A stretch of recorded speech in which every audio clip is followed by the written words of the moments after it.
सब जगह जगह दिखाई देने लगा है। और आज जो कुछ भी चेतना आपके बीच में है उसमें दो लोगों से ज्यादा किसी का योगदान नहीं है। पहला योगदान अंग्रेजों का है कि अंग्रेज भारत में आए और उन्होंने जगह जगह खुदाई कराई, और जब खुदाई हुई तो सम्राट अशोक का इतिहास निकला। जगह जगह शिलालेख निकले, जगह जगह अशोक स्तंभ, अशोक की लाटें निकली।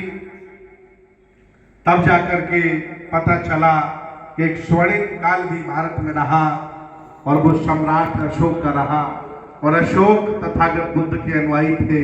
इसके बाद बाबा साहब ने 1956 में धम्म क्रांति करके ये हम लोगों को चेतना दी।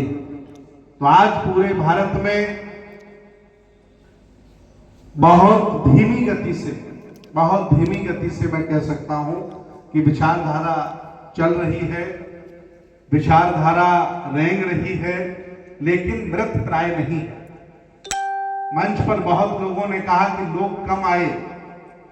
मैं आपको बता दूं, तथागत भगवान बुद्ध ने पहली बार सिर्फ 5 लोगों को अपनी बात बताई थी, और वो 5 लोग 5 करोड़ में तब्दील हो जाते हैं। संघ प्रमुख जिनका इस समय भारत पर कब्जा चल रहा है, उन्होंने भी 2-3-4 लोगों को ट्रेनिंग दी थी। आरएसएस के जो व्यक्ति हैं, आज पूरे भारत में उनका नेटवर्क है कि नहीं है। इसलिए कभी हताश और निराश ना हो, परेशान ना हो।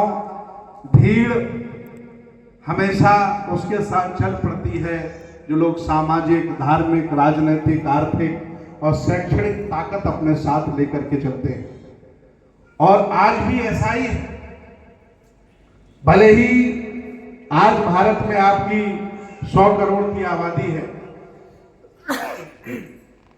लेकिन जिंदा लोग बड़ी मुश्किल से मिलेंगे आपको 1 करोड़। आबादी हो सकती है 100 करोड़ की आपकी, लेकिन जिंदा लोग कितने मिलेंगे?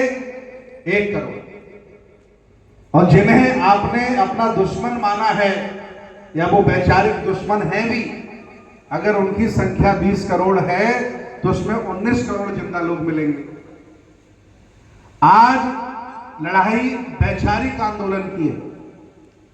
जाने कितने ऐसे लोग हैं आपके समाज में जिन्हें ये पता ही नहीं है कि मेरा दोस्त कौन है, मेरा दुश्मन कौन है। जिन्हें ये पता ही नहीं है कि विरासत हमारी क्या है, हमारे पुरखों ने हमारे लिए क्या किया। आजादी जब हम लोगों को मिली तो बहुत कम ऐसे लोग थे जो जमींदार थे। न ज्यादातर लोग हैंड टू माउथ थे, जिनके पास कच्चे घर थे, शिक्षा नहीं थी, गरीबी थी, लाचारी थी, बेगारी थी। संविधान हमें मिला, अधिकार हमें मिले तो हमारे चेहरे पर चमक आई। हम पढ़े लिखे, नौकरियां हमें मिली, राजनीतिक आरक्षण हमें मिला। तो ये जो चमक आपके चेहरे पर मैं देख रहा हूं, ये चमक कोई बहुत पुरानी नहीं है। इसकी उम्र 75 साल है, जब से भारत में संविधान लागू हुआ है। इसके पहले कुछ था ही नहीं आपके पास। मैं मानता हूं आपके पिताजी पढ़े लिखे होंगे, बाबा से पूछिए कितने पढ़े लिखे थे, फिर बाबा के पिताजी से पूछिए कितने पढ़े लिखे थे। लेकिन हां, इस 75 साल की आजादी में मुसलमानों ने मदरसे बनाए, मस्जिदें बनाई। इस 75 साल की आजादी में ईसाइयों ने कॉन्वेंट स्कूल बनाए, चर्च बनाए, बड़े बड़े अस्पताल खोले। इस 75 साल की आजादी में हिंदुओं ने, ब्राह्मणों ने सरस्वती शिशु मंदिर बनाए। लेकिन मैं आपसे पूछता हूं, आपसे मैं बात करना चाहता हूं कि इस 75 साल की आजादी में इस दिशा में आपने क्या किया? आपके पास घर नहीं था तो घर बनाए, शिक्षा नहीं थी तो शिक्षा लिए, और सुख सुविधाएं आपके पास नहीं थी, उनकी तलाश में आप लग गए। लेकिन 75 साल में हम लोग कोई विरासत के लिए काम नहीं कर पाए। मैं मानता हूं इस देश भारत की जितनी भी शेड्यूल कास्ट की जातियां हैं, जितनी भी ओबीसी की जातियां हैं, सब इस देश भारत के पुराने शासक हैं। कहीं न कहीं उनका रजवाड़ा रहा है, कहीं न कहीं वो शासक रहे हैं। इतिहास बताता है सम्राट महापद्म नंद से लेकर और सम्राट हर्षवर्धन तक का जब इतिहास आप पढ़ेंगे तो आपको पता चलेगा कि कोई भी ऐसा समाज परिवार जिन्हें जातियों में आज बांट दिया गया है वो रजवाड़े से वंचित नहीं है। सबका जुड़ाव किसी न किसी रजवाड़े से है, चाहे वो मौर्य डायनेस्टी हो, पाल साम्राज्य हो, चाहे वो नंद वंश हो, चाहे वो कुशाण वंश हो और चाहे वो नाग वंश हो।